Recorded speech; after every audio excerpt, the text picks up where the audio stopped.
Ma questa è una mostra che è la 69esima edizione, il prossimo anno fa 70 anni, è un elemento di grande promozione del prodotto, ma una produzione identitaria e di grande attrazione anche dei turisti, perché se parlate anche con tutto diciamo, la parte dell'ospitalità alberghiera e extraalberghiera, queste mostre portano comunque un grande valore nel territorio. Sarebbe il caso con l'università di fare un bel studio anche sul valore che portano queste mostre. Grazie. E i miei ringraziamenti a tutti i volontari del Proloco che ci lavorano e fanno un lavoro strepitoso. Oggi si inizia la mostra, la 69esima mostra di Colsemartino. L'attesa ovviamente è tanta, mi vedete sicuramente un po' teso perché Colsemartino è sempre Colsemartino. Ma meno male il programma quasi ripercuote quello che lo scorso anno con qualche modifica, sono ritornati i cavalli, ci sono dei raduni, abbiamo le passeggiate, abbiamo le dimostrazioni di aratura, la sfilata dei trattori, abbiamo poi le nostre varie serate culinarie.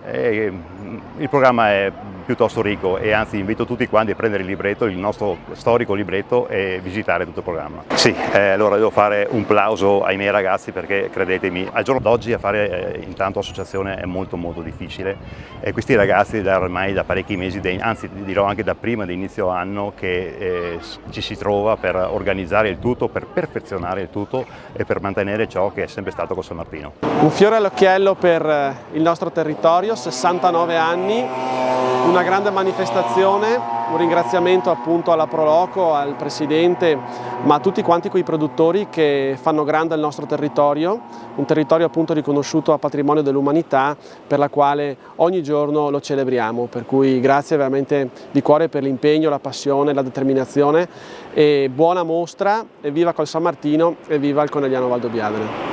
Beh, Conegliano Valdobbiadene è un'area che sa far parlare di sé. Vedete, queste mostre che sono locali sì e creano un grande valore aggiunto anche per il territorio italiano stesso, per noi stessi, perché ci avvicinano al mondo produttivo. I primi formatori di valore, il marketing territoriale nasce proprio in queste mostre. Qui a Colsemartino siamo alla 69esima edizione, se non mi sbaglio, e pensate, 69 anni fa nessuno avrebbe immaginato il successo che avrebbero avuto le colline di Conegliano Valdobbiadene, a cominciare dal riconoscimento UNESCO. Beh, il consorzio per contro cosa fa? Comunica la stessa cosa che fa la mostra di Colsemartino in tutti i paesi del mondo. Nel corso del 2024 sono usciti 1780 articoli, abbiamo portato persone da territori esteri per un totale di circa 1000 persone, coinvolgendo 100 aziende. Bene, diamo un messaggio di stretto legame fra il territorio e il prodotto che ne esce, quindi Conegliano Valdobbiadene, dove il prosecco è superiore. Oggi siamo qua a Colsemartino e sono anche col collega direttore della filiale Colsemartino, Walter Padoin, perché è importante per noi essere qua oggi perché siamo parte integrante di questa comunità. È una comunità che è riuscita a trasmettere di generazione in generazione la passione per il territorio, ma soprattutto la passione per la coltivazione di un vitigno. Un vitigno è un territorio che hanno fatto sì che questo territorio svantaggiato, collinare, con forti pendenze, sia diventato territorio UNESCO.